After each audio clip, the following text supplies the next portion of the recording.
Hey everybody, it's Lon.TV. We've got a new controller out from 8BitDo that's a revision of one of my favorite controllers of all time. This is the 8BitDo Pro 3, and as you can see, it kind of meshes up a PlayStation controller with a Super Nintendo layout. And this one is the new and improved version. You probably saw me review the Pro 2 and the SN30 Pro in the past.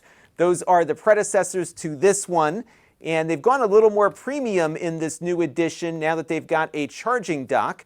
And in this video, we're going to take a closer look at these controllers and what they are all about. And before we get into that, I do want to let you know, in the interest of full disclosure, that these controllers were sent to the channel free of charge by 8BitDo. However, they are not reviewing or approving what you're about to see before it was uploaded. No other compensation was received, and all opinions are my own. So let's get into it now and see what these new controllers are all about. Now, the price point on these comes in at around $69, definitely more of a premium price than the prior version.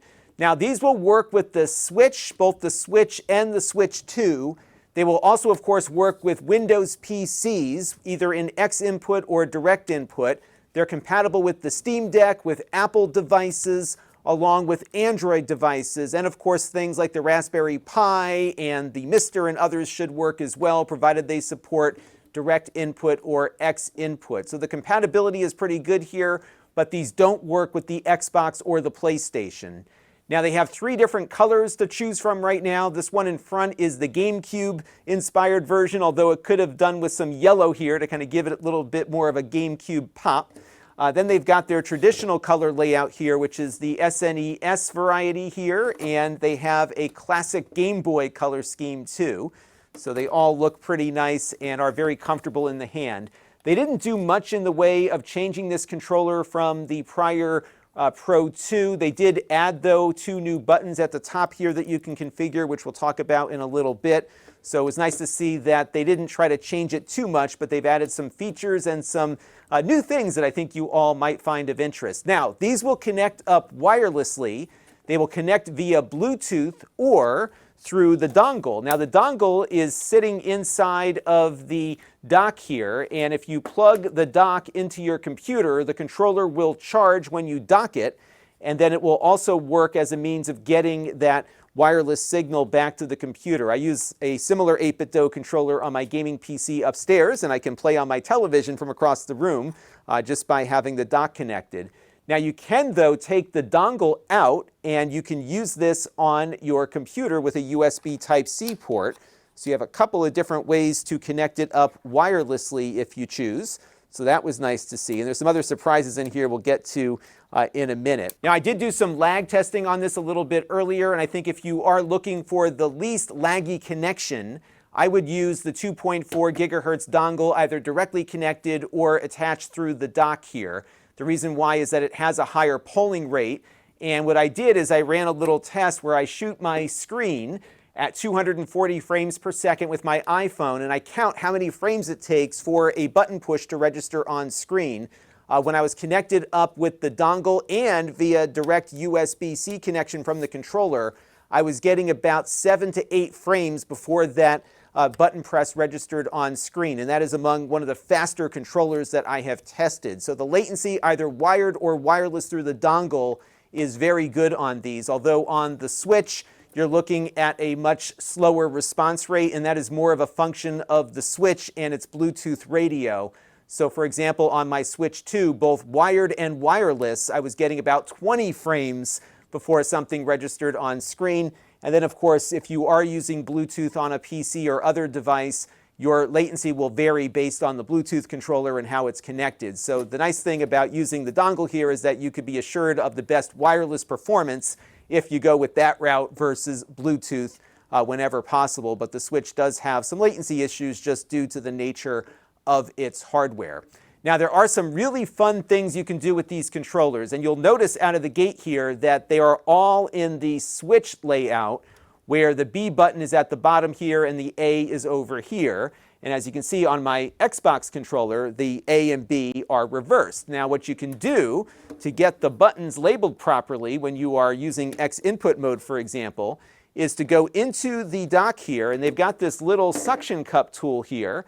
And what I can do is just apply the suction cup tool to my B button here, and look at that, it will pull it out because these buttons have little magnets on them, and I can go ahead and swap things out here. So I'll grab the A, if I can get it sucked on there, and I'll drop it into the A position, and then I'll grab my B button here and just place it into the right spot here.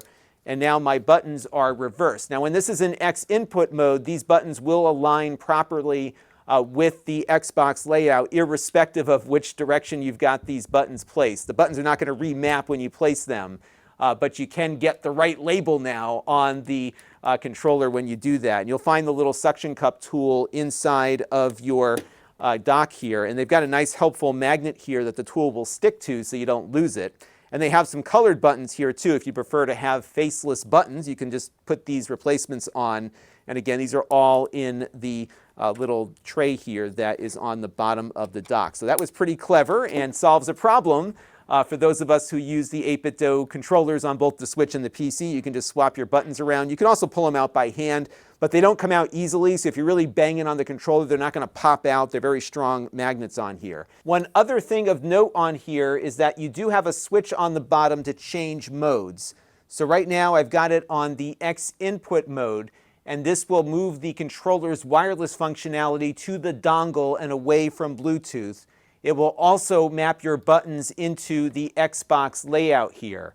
Now, when you've got it in the Bluetooth modes here, either in its direct input mode or in its switch mode here all the way to the left, you do need to remap the controls in software if you want your buttons to follow the Xbox layout. Otherwise, it'll stick to the Switch layout. So that's the one issue I've got with this, is that you do have to do a little bit of customization if you are using Bluetooth not on the Switch, but otherwise I've been pretty happy with what I've seen out of the controller so far. Now, another thing they did is they allow you to swap out, if you wish, the stick here. I don't like the way this feels, but when you pull on it here, the top of the stick will pop off, and you get these little round knobs in the box that can replace the sticks. If you wanted a little more of a joystick kind of feel to it, you can place these on here, and they are yellow, as you can see. So that's kind of a neat little add-on as well. So some really subtle changes here that make things a little more interesting on these controllers from a hardware standpoint. Unfortunately, they don't give you a place to store the rounded features, but you do get them in the box if you wanted to swap those out, and then you can just place the sticks back on again. Again, I'm not crazy about having to pull on these sticks to get them out, but it does seem to replace itself pretty easily here, at least while they're new. Now, there are some improvements to the sticks. These are now using TMR sensors versus the Hall effect sticks that were in the last iteration of this. TMR are also magnetic based, but apparently they are a little more sensitive and a little better than Hall effect. I didn't notice a difference in gameplay. I'll show you some examples of it working in a little bit, but they are an improvement, so it does have a nicer stick on there if the Hall effect wasn't doing it for you. They also made some improvements to the D-pad, and it's got a very subtle little click to it when you're using it. It doesn't distract you at all. It doesn't feel wrong or bad. It just feels a little more confident when you are using the stick here. It's not a loud click, but you'll feel a little more tactile feedback on it, and I do kind of like the way the D-pad feels. And I've always liked these controllers for playing retro games because this is a lot like the Nintendo layout. Their D-pads have improved quite a bit over the years, and this one feels a lot like a Nintendo controller. I did test out the ability of the D-pad to hold itself in line here so you don't get errant diagonals. So I did pull up my Zelda game here on the Switch, and as I was going back and forth here, as you can see, I was able to keep Link going in the same direction here most of the time. So overall, I was pleased with how the D-pad performed, and it is a nice improvement over the last one. It's got a very nice feel to it, at least I think it does. And this will work with 8BitDo's Ultimate Software version 2, which you'll find for free on their website. This runs on the PC or the Mac, but unfortunately not Linux or the other platforms you might use. But when you have the software running, you can come in and configure the controller either for its Switch activities or the Windows activities. If I click on Windows here, you'll see that it'll bring us into a profile list. And you can set multiple profiles that are toggled here using this button. And if I go to my profile that I set up earlier, you can see you're able to remap just about all of the controls.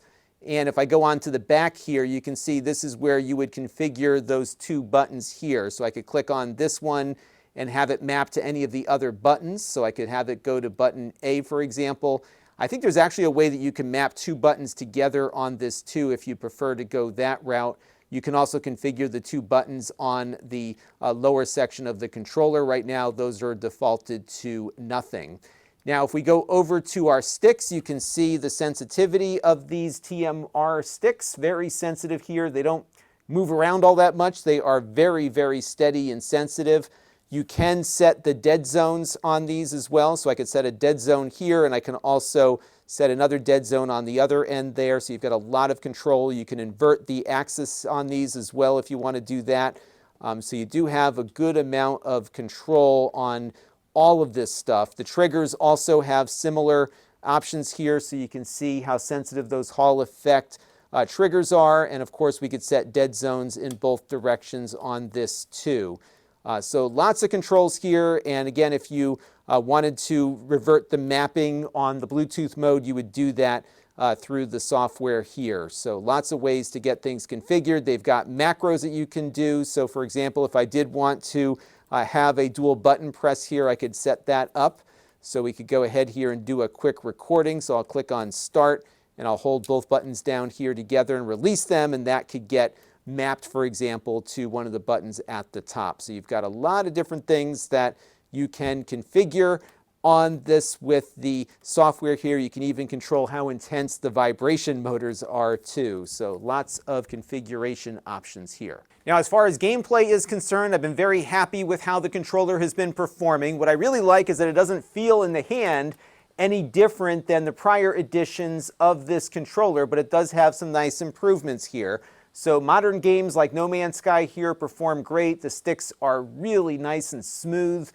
Very sensitive and very accurate, so that was good. They just have a much more smoother feel to them than some of the prior versions do, so that was a great experience. Now earlier I also tried it on the Switch 2, and I was able to get the motion controls to work. So for example, in Mario Odyssey here, you can use the controller by flicking it to get his hat going, so that all worked as expected. And of course, the overall gameplay experience was just as positive here on the Switch as it was on the PC. I also tried it with my Mr. console, which is that awesome FPGA device. I hooked it up to my CRT television upstairs and played some games with the D-pad.